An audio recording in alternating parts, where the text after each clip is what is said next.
नमस्कार प्यारे साथियों, कैसे हैं आप। आशा करता हूँ आप सभी अच्छे होंगे, मस्त होंगे। दोस्तों, ये वीडियो मैं एक यूनिट वाइज क्रम से लेके आ रहा हूँ ताकि हर एक टॉपिक को मैं आपको क्रम वाइज उसको समझा सकूँ। दोस्तों, मैं ये मॉडर्न हिस्ट्री में से बीच में से टॉपिक ला रहा हूँ जिसका नाम है बंगाल। बंगाल से नए स्वतंत्र राज्यों का उदय। आप मेरी बात को समझना, मैंने आपको बात क्या कही, स्वतंत्र राज्यों का उदय। अब तक राज्य क्या थे, वो मुगल प्रशासन के तहत चल रहे थे। मुगल प्रशासन जो दिल्ली में दिल्ली दरबार था, तो वहाँ से ही आदेश दिए जाते थे जो भी इनके सूबेदार थे कि आप ये एक प्रशासन आप ये नीति अपनी जहाँ पे भी आप जिस प्रांत में भी आप शासन करो वहाँ पे लागू करो। लेकिन अब नहीं था। अब उनका जो शासन आता था अब उसके खिलाफ विद्रोह हो चुका था। सिंपल सी बात ये है आपको समझने की। अब उसी विद्रोह को मैं समझाने की कोशिश आपको कर रहा हूँ। चलिए, सबसे पहले आप अपनी कॉपी में डाल लीजिए बंगाल। बंगाल ये बात है, ये कौन से सन की बात है, ये 1700 के करीब में आपको लेके जा रहा हूँ। सबसे पहले आप नोट कीजिए, मैं आपको सन 1700 में लेके जा रहा हूँ। सन 1700 में आपको लेके जा रहा हूँ। उस समय क्या था, औरंगजेब की मृत्यु हो चुकी थी, राइट। औरंगजेब की मृत्यु होने के बाद जो था मुगल साम्राज्य का पतन धीरे धीरे होता जा रहा था, राइट। ब्रिटिश जो थे वो आते जा रहे थे। उसी क्रम में देखो, ब्रिटिश कंपनियों का जो आगमन है 1498 जो है, उस क्रम को मैं एक यूनिट वाइज आपको समझा दूंगा। लेकिन अभी हम 1700 पे आ रहे हैं, ठीक है। 1700 ई में होता क्या है दोस्तों, उस समय बंगाल जो था उसकी जो राजधानी थी, अगर ये एग्जाम में पूछ ले जाए, उस समय बंगाल की राजधानी क्या थी, ढाका थी, राइट। ढाका थी। जहाँ पे आपको दूसरा पॉइंट याद रखना है, उस समय बंगाल की राजधानी ढाका थी और जो सूबेदार था मुर्शीद कुली खां था। सूबेदार उस समय वहाँ का कौन था, सूबेदार उस समय वहाँ का कौन था, मुर्शीद, याद रखिएगा, मुर्शीद कुली खां। मुर्शीद कुली खां उस समय वहाँ का सूबेदार था, राइट। मुर्शीद कुली खां उस समय वहाँ का सूबेदार था। इन्होंने क्या किया, सन 1701 को जब इनकी नियुक्ति की गई, ठीक है, तो इन्होंने क्या की, 1773 को आके बगावत कर दी। बगावत कर दी इन्होंने 1773 को आके कि नहीं, आपकी जो प्रशासन नीतियों का ऑर्डर वहाँ से आ रहा था मैं उनको फॉलो नहीं करता। समझ गए सिंपल सी लैंग्वेज में। और 1773 में इन्होंने खुद को बंगाल को स्वतंत्र करने का निश्चय किया। स्वतंत्र करने का निश्चय किया। और एक और फैक्ट यहाँ से याद रखिएगा, यह बंगाल का पहला नवाब था। यह बंगाल का प्रथम नवाब था जिसने घोषणा की थी कि हम स्वतंत्र रहेंगे, हमें किसी कोई रोक नहीं सकता। आज युद्ध कर ले, समझ रहे ना, आज युद्ध कर ले अगर तू हमारे विरुद्ध जा रहा है।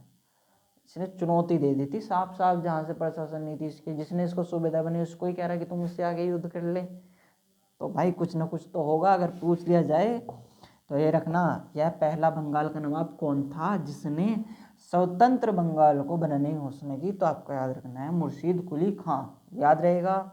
आइए आगे बढ़ते हैं,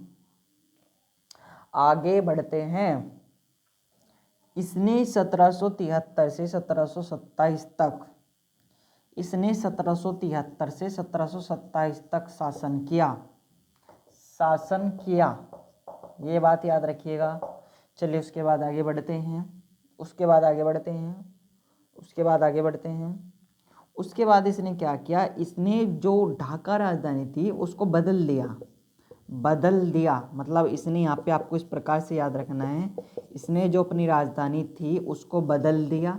और राजधानी अब कौन सी हो गई, तो राजधानी अब मुर्शिदाबाद हो गई। इसने मुर्शिदाबाद को अपनी राजधानी बनाया, मुर्शिदाबाद। अगर आपसे पूछ लिया जाए कि कौन सी राजधानी को उसने शिफ्टेड किया, बदला, तो मुर्शिदाबाद को उसने अपनी राजधानी बनाया। पॉइंट क्लियर है आप सभी का, पॉइंट क्लियर होगा, है ना। उसके बाद हम बात करते हैं 1727 में इसकी मृत्यु हो जाती है किसी कारणवश, ये इतना याद रखना है। हम बात करते हैं 1727 से। उसके बाद इसकी जब मृत्यु हो गई उसके बाद एक शासक आए, सिरोजुद्दौला, नाम भी मुझसे साफ नहीं बोल रहा, सिरोजुद्दौला, आप नाम नोट कर लीजिएगा, किताब में देख लीजिएगा अगर आपके पास है, इनके नाम ऐसे ही। उसके बाद आपको मैं जैसे बता रहा हूँ, उसके बाद आते हैं सिरोजदुल्ला 1727 से 1739 तक। सिरोजदुल्ला, ठीक है। अब होता क्या है, 1727 से 1739 तक तो ये शासन करते हैं, ठीक है। उसमें ये करते क्या हैं दोस्तों, जो सिरोजदुल्ला थे ये बंगाल के मतलब अगले मतलब वो बने सूबेदार। और इनका जो वास्तविक नाम था, अगर वास्तविक नाम आपसे पूछ लिया जाए, इनको जो जिस नाम से लोग बुलाते थे, और जो इनका वास्तविक नाम था, मिर्जा मोहम्मद था, मिर्जा मोहम्मद। ये भी नाम याद रखिएगा, इम्पोर्टेंट है, मिर्जा मोहम्मद, राइट। चलिए उसके बाद हम बात करते हैं। दोस्तों हुआ क्या, जो सिरोजदुल्ला थे, मतलब सिरोजदुल्ला एक ऐसे थे जिन्होंने रॉबर्ट एवं क्लाइव में इनमें आपस में युद्ध भी हुआ, जिसमें रॉबर्ट क्लाइव ने सिरोजदुल्ला को हरा दिया, राइट। उसके बाद क्या थे, उसके बाद जो सिरोजदुल्ला थे, इनके ही दरबार के एक मिर्जा जाफिर थे, जो इनके मतलब कहते हैं ना, जैसे मिर्जा जाफिर मतलब जिन पर आपको पूरा विश्वास होता है दरबार में, तो उन्होंने इनके साथ विद्रोह कर दिया था। मतलब जब युद्ध करने के लिए रॉबर्ट क्लाइव से ही गए, तो वहाँ पे जाके इन्होंने क्या किया कि मतलब छोड़ के उनके पक्ष की तरफ हो गए, इनको मरवा दिया। तो 1739 को इनकी मृत्यु हो गई। उसके बाद हम बात करते हैं, उसके बाद आता है सरफराज खान, जिसका 1 वर्ष के लिए शासन था। सरफराज खान, सरफराज खान कब आता है, 1739 से 1740 तक आता है। इसने 1 साल शासन किया, जिसमें इसमें जो सरफराज खान था, फिर इसका जो युद्ध था, इसका युद्ध हो गया एक और सूबेदार से। भाई सभी ये मुगल शासक आपस में ये लड़ते रहे, साफ बात तो ये है, इसका यही वास्तविक कारण था मुगल साम्राज्य के पतन होने का, जो कि मैं पहले भी आपको बता के आया हूँ। दोस्तों बोला नहीं जा रहा है, इससे पहले भी क्लास रिकॉर्ड की और अब ये भी, तो आप समझते रहना बस, ठीक है। युद्ध, भाई युद्ध हो गया। युद्ध कौन सा हुआ वो भी नाम नोट कीजिए, 1740, रट लीजिए इस तारीख को। 1740 में घोरिया का युद्ध इसको जाना जाता है, घोरिया का युद्ध, अगर ये पूछ ले।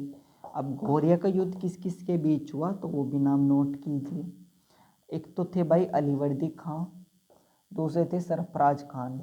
इसमें सरफराज जो खान थे वो हार गए, अलीवर्दी खां विजय हो गए, याद रहेगा इतना।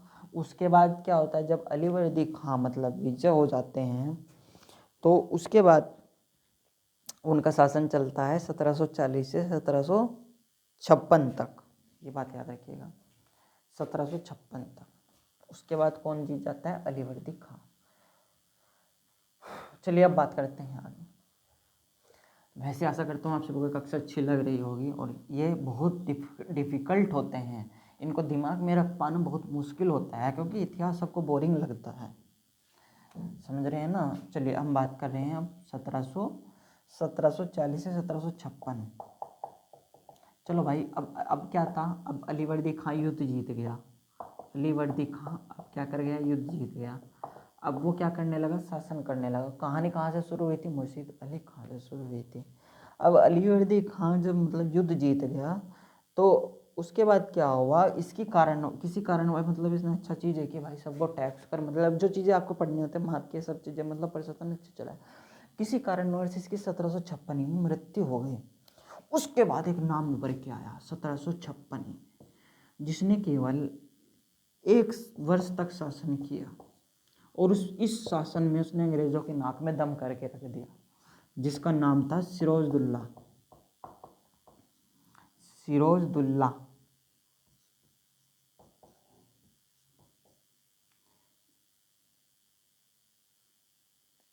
सिरोजदुल्ला, ठीक है। सिरोजदुल्ला ने 1 वर्ष तक शासन किया, राइट। अब सिरोजदुल्ला ने 1 वर्ष तक शासन जब किया, तो 20 जून 1756 को कलकत्ता के फोर्ट विलियम में एक घटना घटित हुई, जिसे काल कोठरी के नाम से जाना जाता है। असल में इसमें हुआ क्या, इसमें यह हुआ कि इसमें जब आपस में युद्ध हुआ, तो इसने अंग्रेजों को बंदी बना लिया, तो आपको इस बात से याद रखना, बंदी कब बनाया, कौन सी घटना है, तो 20 जून, लिखते रहिएगा, 20 जून 1757, काल कोठरी की घटना।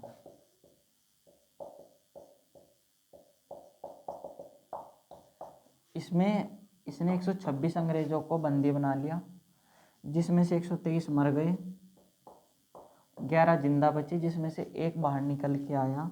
उसका नाम नोट कीजिए, उसका नाम नोट कीजिए, विलन होलवेल, विलियंस होलवेल, विलियंस होलवेल। इन्होंने अपनी एक पुस्तक भी लिखी जिसमें इन्होंने बताया कि हमारे साथ ये घटना हो गई थी सिराजुद्दौला ने, याद रहेगा। उसके बाद क्या होता है, इसके साथ जो घटना हुई उन सब से खपा हो जाता है कौन, एक गवर्नर, क्या नाम, रॉबर्ट क्लाइव, जो पहले क्या हुआ करता था, क्लर्क हुआ करता था, किन में, ब्रिटिश शासन में, राइट। इतना आपको समझ में आ गया होगा, आशा करता हूँ। चलिए आगे बढ़ते हैं।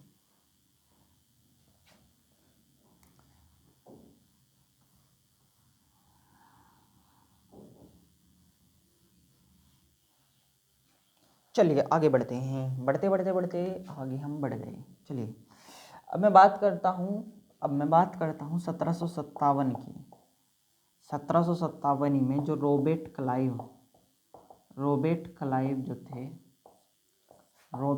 क्लाइव थे, उन्होंने क्या किया, जो 1 साल का शासन कर रहा था ना, वही मैं आपको बता रहा हूँ, कंपनी ने हस्तक्षेप करना शुरू कर दिया था, ठीक है। तो इनका युद्ध हो गया किससे, सिराजुद्दौला से। मैं SD लिख देता हूँ, सिराजुद्दौला से। रॉबर्ट क्लाइव का सिराजुद्दौला से युद्ध हो गया, जिसमें सिराजुद्दौला हार गया, क्योंकि इसका जो मीर जाफर था ना, मीर जाफर, इसका जो मतलब कहते हैं ना दरबार का मतलब, इसका जो खास, या आप उसको कह लीजिए मतलब खास इसका था सेनापति मीर जाफर क्या कर देता है, इससे हाथ मिला लेता है। अब भाई जब इससे हाथ मिला लेगा तब तो इसको मरना ही था। अब ये मीर जाफर क्या हो गया, बंगाल का अगला नवाब हो गया। आप नोट कीजिए, मीर जाफर बंगाल का अगला नवाब हो गया, और इसने कंपनी को बहुत मतलब देख के, तुम व्यापार करो बंगाल में, खुल के व्यापार करो, क्योंकि इन्होंने इसको बैठाया तो फिर तो कहता ही। और फिर 1700 फिर क्या हुआ, मीर जाफर और मीर कासिम में युद्ध हो गया, क्योंकि फिर वही बात आई निकल के।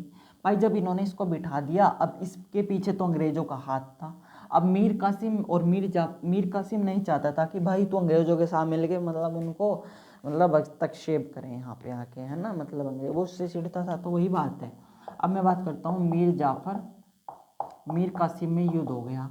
अब इसका युद्ध का परिणाम क्या रहा, मीर जाफर जब मीर कासिम में बक्सर का युद्ध हुआ, मीर कासिम में बक्सर का युद्ध हुआ, इसको किस युद्ध से जाना जाता है, बक्सर का युद्ध 1764, है ना।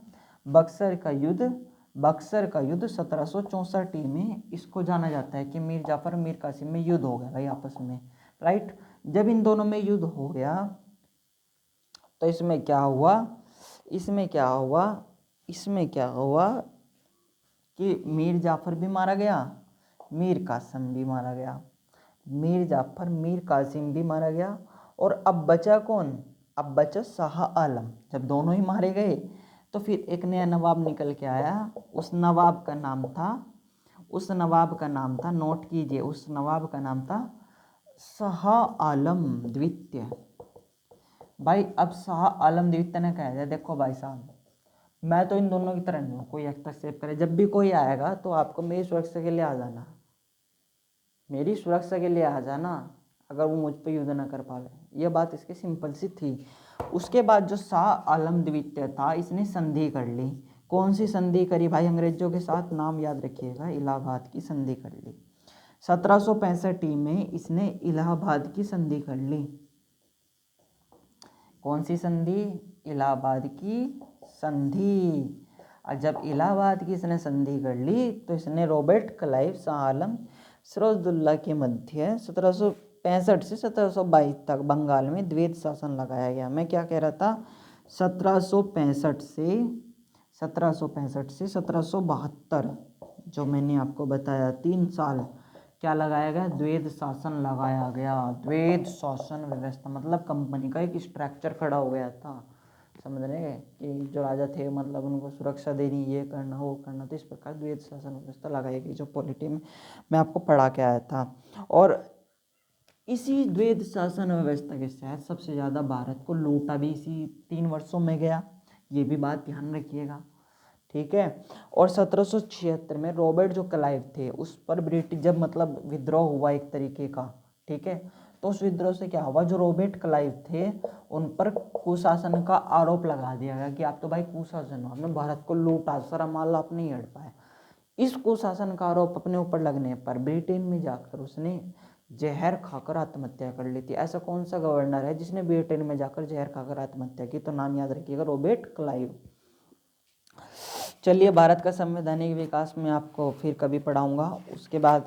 उसके बाद भारत में शिक्षा का विकास, ये सभी चीज़ें हम पढ़ेंगे। मॉडर्न हिस्ट्री का एक लेक्चर आपका कंप्लीट। आशा करते हैं यहाँ से कोई भी क्वेश्चन अगर आएगा तो आपसे छूटेगा नहीं। धन्यवाद। जय हिंद, जय भारत।